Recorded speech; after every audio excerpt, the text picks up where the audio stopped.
Tubewell চাপলেই বেরোচ্ছে juice.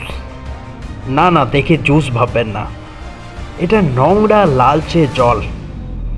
ছবিটা ঝাড়গ্রাম জেলার সাঁকরাইল ব্লকের জামবেদিয়া প্রাথমিক বিদ্যালয় ও অঙ্গনবাড়ি কেন্দ্রের, যেখানে চরম জলসংকট। মিড ডে মিলের জলও আনতে হচ্ছে স্থানীয়দের বাড়ি থেকে। পড়ুয়াদের ভরসা শুধু নিচের বোতলের জল। জলের অবস্থা এমন দেখে মনে হবে টিউবওয়েল থেকে বেরোচ্ছে লালচে জুস, কিন্তু আদতে সেটি নোংরা জং ধরা জল, যা একেবারেই পানযোগ্য নয়। এই অবিশ্বাস্য বাস্তব চিত্র ধরা পড়েছে ঝাড়গ্রাম জেলার সাঁকরাইল ব্লকের ছত্রি গ্রাম পঞ্চায়েতের অন্তর্গত জামবেদিয়া প্রাথমিক বিদ্যালয় ও অঙ্গনবাড়ি কেন্দ্রে। বিদ্যালয়ে নতুন টিউবওয়েল বসানোর জন্য দুটি টিউবওয়েল বোরিং করা হলেও আজও পর্যন্ত বসানো হয়নি মোটর কিংবা পাইপ, ফলে জল ওঠে না। পুরনো দুটি টিউবওয়েলের মধ্যে একটি পুরোপুরি বিকল, আর অন্যটি থেকে বেরোচ্ছে রাঙা নোংরা জল, যা কোনোভাবেই শিশুদের পান করার উপযুক্ত নয়। এখন ভরসা শুধু পড়ুয়াদের নিজস্ব জলের বোতলই। বিদ্যালয়ে আসা শিশুর বাধ্য হচ্ছে বাড়ি থেকে জল বোতলে নিয়ে আসতে। মিড ডে মিলে রান্নার জন্য ব্যবহার করা হচ্ছে স্থানীয় বাসিন্দাদের বাড়ির জল, যা স্বাস্থ্যের পক্ষে অত্যন্ত বিপজ্জনক ও অস্বাস্থ্যকর। বিদ্যালয়ের শিক্ষক শিবাশিস পৈরা জানিয়েছেন, এই সংকট বহুদিন ধরেই চলছে। বারবার প্রশাসনকে জানানো হলেও এখনও কোনো স্থায়ী সমাধান হয়নি। পড়ুয়াদের স্বাস্থ্য নিয়ে আমরা গভীরভাবে চিন্তিত। জলের সমস্যা আমাদের এখানে চলছে প্রথম থেকে। যদিও আমাদের এখানে একটা টিউবওয়েল আছে, কিন্তু ওটা পুরো আয়রনযুক্ত জল, বাচ্চাদের খাওয়ার অনুপযুক্ত জল, এবং সবথেকে বড় জিনিস হচ্ছে যে আমরা মিড ডে মিল রান্নাটাও করতে পারি না ঠিকঠাকভাবে। কাছের বাড়ি আছে, ওই বাড়ি থেকে আমাদেরকে জল আনতে হয়। জল এনে মোটামুটি আমাদের কোনো মতন করে রান্নাটা আমাদের করতে হয়। এবারে খাবার অনুপযুক্ত জলের জন্য বাচ্চাদের সমস্যাটা প্রচুর। বাচ্চারা ওই বাড়ি থেকে জল নিয়ে আসে, কোনো মতন করে মোটামুটি আমাদের এখানে জলের সমস্যাটা হচ্ছে সবথেকে বড় ফ্যাক্টর। না এখানে সঠিকভাবে আমাদের রান্নাবান্না সঠিকভাবে মোটামুটি করতে হচ্ছে। এবারে যখনই করতে হচ্ছে তখন কাছের বাড়ি থেকে নিয়ে আসতে হচ্ছে জল এনে। তারপরে কতদিন ধরে এই সমস্যা? কতদিন তো প্রথম থেকে একবারে আমাদের চলছে, কারণ এটা পুরো আয়রনযুক্ত জল একবারে।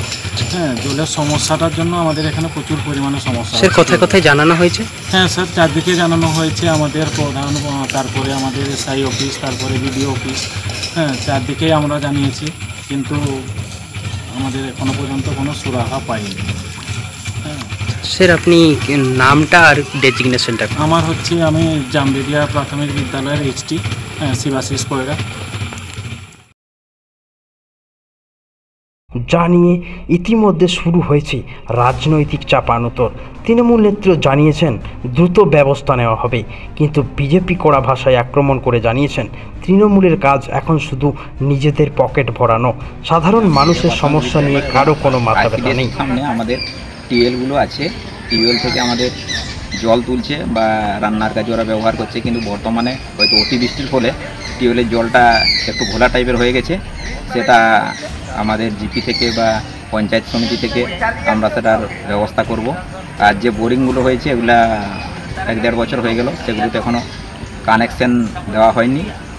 আমরা কানেকশনের জন্য ব্লক এবং জেলাতে জানিয়েছি। যদি ওগুলোর আইসিডিএসগুলোতে কানেকশন দিয়ে যাই তাহলে জলের সমস্যাটা দূর হবে। আর বর্তমানে পালইডাঙ্গাতে আমাদের বড় একটা পিএইচের পাম্প হয়েছে, সেটা এখনও সম্পূর্ণভাবে চালু হয়নি। আমরা ওইখানে বলেছি যে আমাদের পাম্প থেকে যাতে আইসিডিএস এবং প্রাইমারি স্কুলে কানেকশন দেওয়া হয়, তার জন্য আমরা গ্রাম পঞ্চায়েতের পক্ষ থেকে এবং পঞ্চায়েত সমিতির পক্ষ থেকে সমস্ত রকমের সাহায্য সহযোগিতা করব। আপনার নাম আর কোন অঞ্চলের দায়িত্বে আছে?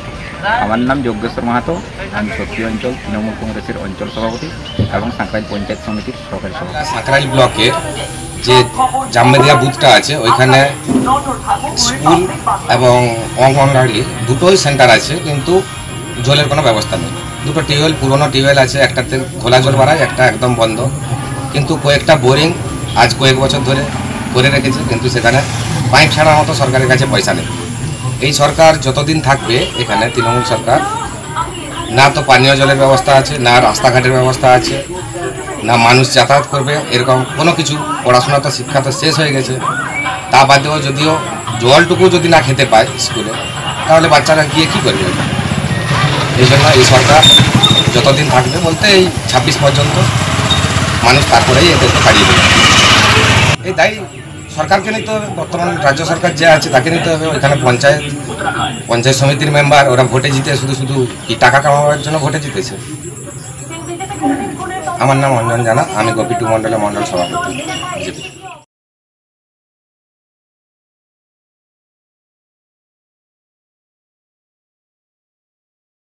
শিক্ষা ও পুষ্টি খাতে কোটি কোটি টাকা, তবু বিদ্যালয়ে জল নেই।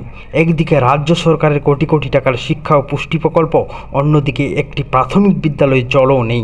এই প্রশ্নে কাঠগড়ায় রাজ্য প্রশাসন। এইভাবে চলতে থাকলে শিশুদের শিক্ষা ও স্বাস্থ্য বিপদের মুখে পড়বে বলে আশঙ্কা এখানে জলটা অঙ্গনওয়াড়ি স্কুলে একটা ছাড়া পায়খানা করবে, ছোট বাচ্চা, জল কোথাও লোকের বাড়ির থেকে মেঘে আনা হয়। জল কেন জল নেই? কেন জল নাই? কিন্তু কল আছে, জল নাই। তাহলে জল কোথা থেকে আনা হয়? গ্রামের লোকের বাড়ির থেকে মেঘে আনা হয়। প্রশাসন ব্যবস্থা করেন? প্রশাসন কোনো ব্যবস্থা নেই না। কতবার বলবো, আমি নিজে বলছি ভিডিওকে নিজে।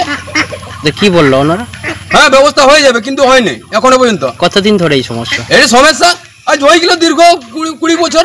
আচ্ছা, কোন অঙ্গনওয়াড়ি কেন্দ্র? জামবেদিয়া। আর জামবেদি প্রাইমারি স্কুলে জল নাই। কি নাম আপনার? উমেশ মাহাতো। আমাদের এই জলে তো রান্না হয়নি, আমরা পাশের বাড়ি থেকে জল নিয়ে এসে রান্না করি। এটা জাস্ট ধোয়াধুয়ি হয়। জলটা আয়রন আছে, আর এই যে লাল, একদম প্রচুর লাল, বাচ্চারা খেতেও চায় না। রান্নার জলটা আনছেন করতে? রান্নার জলটা আমরা পাশের বাড়ি থেকে নিয়ে আসি। আর বাচ্চারা খাওয়ার জল? বাচ্চাদের খাবারটাও নিয়ে আসি।